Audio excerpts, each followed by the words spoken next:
আসসালামু আলাইকুম এভরিওয়ান, কেমন আছেন সবাই? চলে আসলাম আর একটা ছোট্ট মিনি ব্লগ নিয়ে। আজকে ভাবলাম যে একটু আম মাখা করে খাই, তো সেটাই আপনাদের সঙ্গে শেয়ার করব কিভাবে আমি আম মাখা করে খাই। তো চলুন দেখা যাক। প্রথমে এই যে এইভাবে আমগুলা ছোট্ট শিলপাটায় থেতো করে নেব।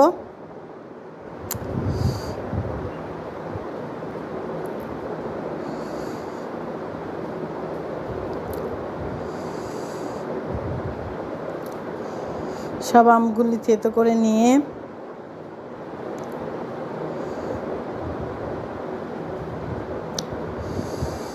এত গরমে কাঁচা কাঁচা আম, তো ভিডিওতে যখন আমি ভয়েস দিচ্ছি তখন আমার আম মাখা খাওয়া শেষ অলরেডি, কিন্তু এই মাখা ভিডিও দেখে মনে হচ্ছে আবার মাখাই।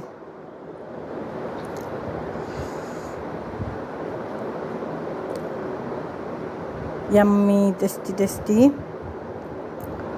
কাঁচা আম মাখা।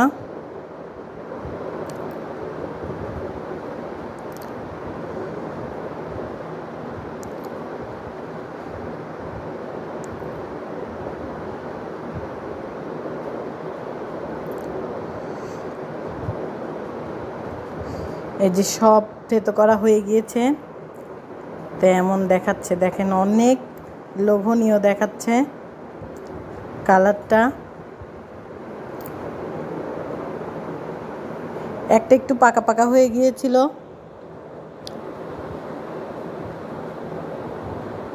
তো এরপর আমি এর সঙ্গে কিছু অ্যাড করব মশলা।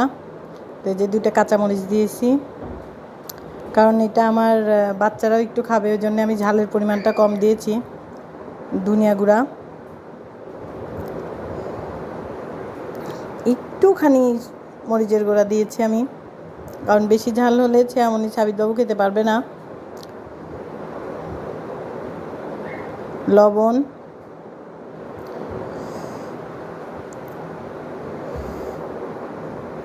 এই যে সরিষার তেল, খাঁটি সরিষার তেল,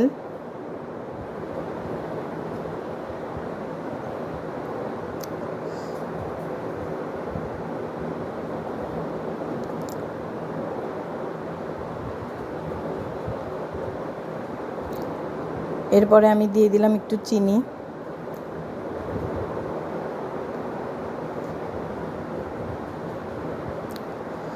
তো এরপরে এটা আমি সুন্দর করে হাত দিয়ে মাখাবো, কারণ হাত দিয়ে না মাখালে এটার মজাই আসবে না। সুন্দর করে হাত দিয়ে মিক্স করে মাখিয়ে নিচ্ছি। আপনারা চাইলে এটা একটু ট্রাই করতে পারেন। তা আমার ভিডিওটা ভালো লাগলে লাইক করবেন, কমেন্ট করবেন, শেয়ার করবেন এবং প্লিজ আমার চ্যানেলটা সাবস্ক্রাইব করবেন।